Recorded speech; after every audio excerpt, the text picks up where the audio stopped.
Ika-26 na kabanata, ang susi patungong Demon Castle.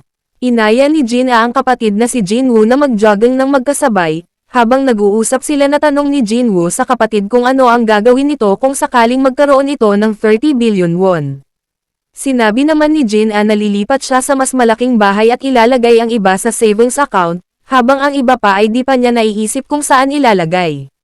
Sapagkat para sa kanya mukhang hindi makatotohanan ang ganoong kalaking halaga, habang tumakbo naman ng mabilis si Jinwoo at iniwan si Jin at sinabi na totoo yun. Inisip ni Jinwoo ang pinag-usapan nila ni Eugene sa coffee shop at ang kontrata kung saan ang 30 billion won ay ang halaga ng makukuha niya, sa pagsama kay Eugene sa 19 na raid sa isang C-rank na dungeon, kung saan maliit na halaga lamang iyon kay Eugene kung Majay giging guildmaster naman ito. Pinag-isipan ni Jinwoo ang kanyang sitwasyon kung saan wala naman siyang dahilan para tumanggi pa ngunit dahil sa sitwasyon niya nahihirapan siyang magdesisyon. Ang kaso niya kung saan ang paglakas niya ay walang hangganan na posibleng maabot niya ang S-rank na level o higit pa ay isang kakaibang sitwasyon na hindi normal para sa mga ibang hunter.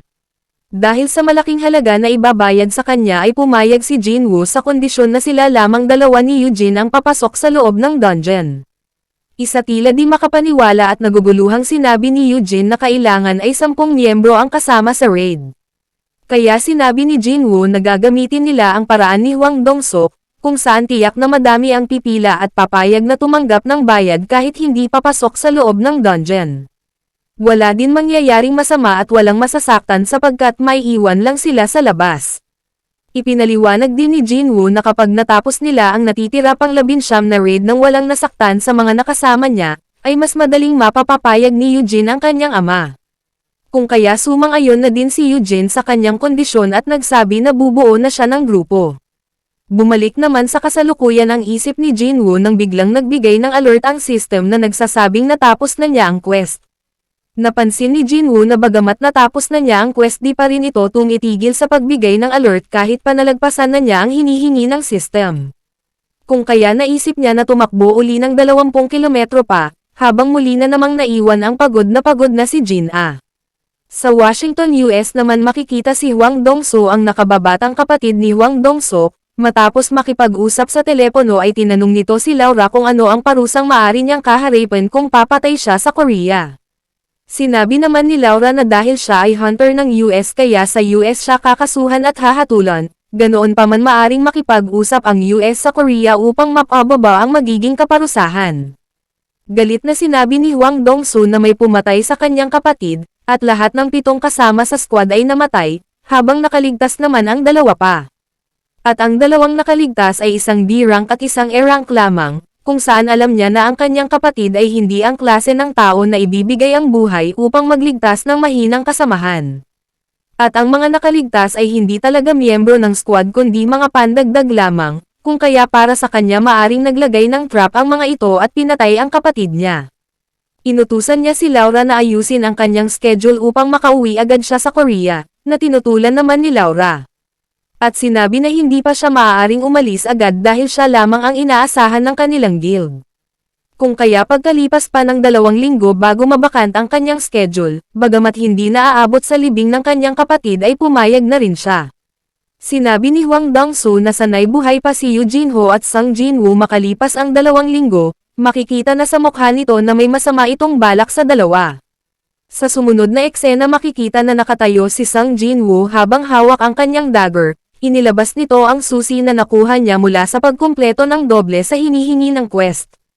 Kung saan nagi itong hidden quest na nagbigay sa kanya ng isang S-class item na rewards na higit pa sa kanyang inaasahan. Naisip naman niya na ang hidden quest ay maaring ibinibigay lamang kapag nakumpleto niya ng doble o lampas sa hinihingi ng system ang mga kondisyon. Dahil nga ang pinili niya ay ang Blessed Random Box, hindi lumitaw ang Cursed Random Box kaya para kay Jinwoo isa itong magandang pagkakataon. Dahil ang nakuha nga niya ay susi ng dungeon, kailangan niya itong gamitin upang makapasok. Ginamit niya ang susi at lumitaw ang nag-aapoy at nakakakilabot na dungeon, kung saan ang rarity ng susi ay katumbas ng difficulty nito kaya maaaring ang dungeon na iyon ay isang S-class. Bagamat hindi siya sigurado sa bagay na iyon kung sakaling isa nga itong S-class na dungeon at hindi niya ito kayanin, Maari niyang gamitin ang Heart Soul na hindi niya nagamit sa instant dungeon na pinasok niya dati upang makalabas. Naisip ni Jinwoo na tapusin ang raid sa mga C-rank dungeon kasama si Eugene, kaya dapat niyang malaman kung gaano siya kalakas sa kasalukuyan. Dahil alam niya na kung matatakot siya ay hindi na siya lalakas pa. Biglang lumitaw ang gatekeeper na si Cerberus, sinabi niya sa sarili na hindi siya maaring mamatay sa lugar na iyon at kailangan niyang mas lumakas pa at mapataas ang kanyang antas. Ika-27 kabanata, ang Cerberus. Ang susi patungo sa Demon Castle ay isang rare item na may katumbas na S-class difficulty. Kung ito ang pagbabasehan ay maaring mababa ang tsansa na makaligtas si Jinwoo. Kung kaya ang pinakamabisang paraan ay magpalakas muna bago sumubok sa ganoong dungeon, yun ay mula nang magsimulang mas humirap mapasok ang B-rank. Yun din ang dahilan kaya naman bihirang lumitaw ang isang S-rank na gate sa buong mundo. Isa nang ang halimbawa dito ay ang Jeju Island kung saan lumitaw ang S-rank na gate, at dahil hindi ito naisara kaya nasira at imposible nang matirahan pa ng mga tao. Kung kaya kahit ang mga S-rank na hunter at ang mga nasa national levels ay wala ng kasiguraduhan na makakapagsara ng isang S-rank na dungeon.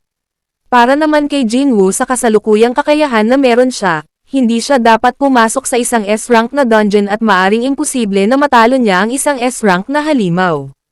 Muli naisip niya ang halimaw sa double rare, na para sa kanya ay may lakas na hindi man lang tatalab ang kanyang atake at may kakayahang makapatay ng walang hirap. Ang dahilan ng pagpasok ni Jinwoo doon ay upang malaman kung ang kanyang kakayahan ay sapat na para masaktan at labanan ang mga malalakas na halimaw. Inatake ni Jinwoo ang Cerberus at inactivate ang buff na nakuha niya mula sa titulo niyang Wolf Assassin. Ginamit din niya ang skill na speed kung saan mas napabilis nito ang kanyang pagkilos. Muli siyang sumugod at inactivate naman ang skill na Bloodlust ngunit dahil malakas ang panglaban ng Cerberus na kansela ang epekto nito. Masasabi niyang kung magpapalakas siya at mag-insayo ito ang pinakamagandang kalaban, ngunit ang kanyang mga atake ay hindi man lang tumatalab dito, at kahit pa nga ini-activate niya ang mga skills at ang buff mula sa titulo niya ay mas mahina pa rin siya kung ikukumpara dito.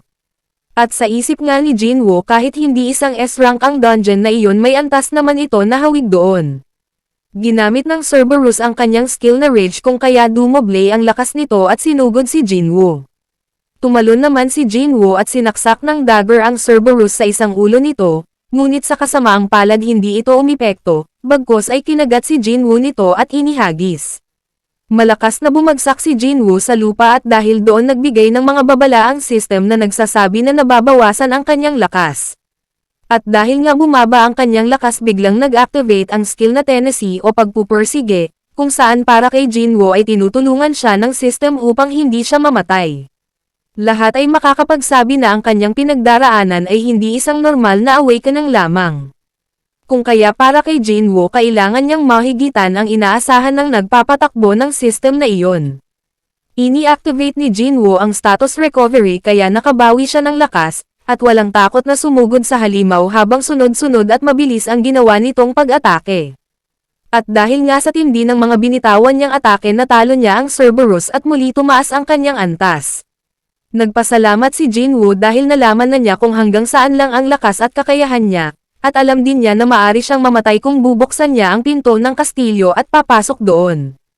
Sinabi ni Jinwoo sa kanyang sarili na magpapalakas siya at muling babalik. Sa huli nakuha niya ang mga rewards na Warden's Necklace, na nagpapataas ng pandama at liksi, nakuha din niya ang susi ng pinto papasok ng kastilyo at ang pangil ng Cerberus.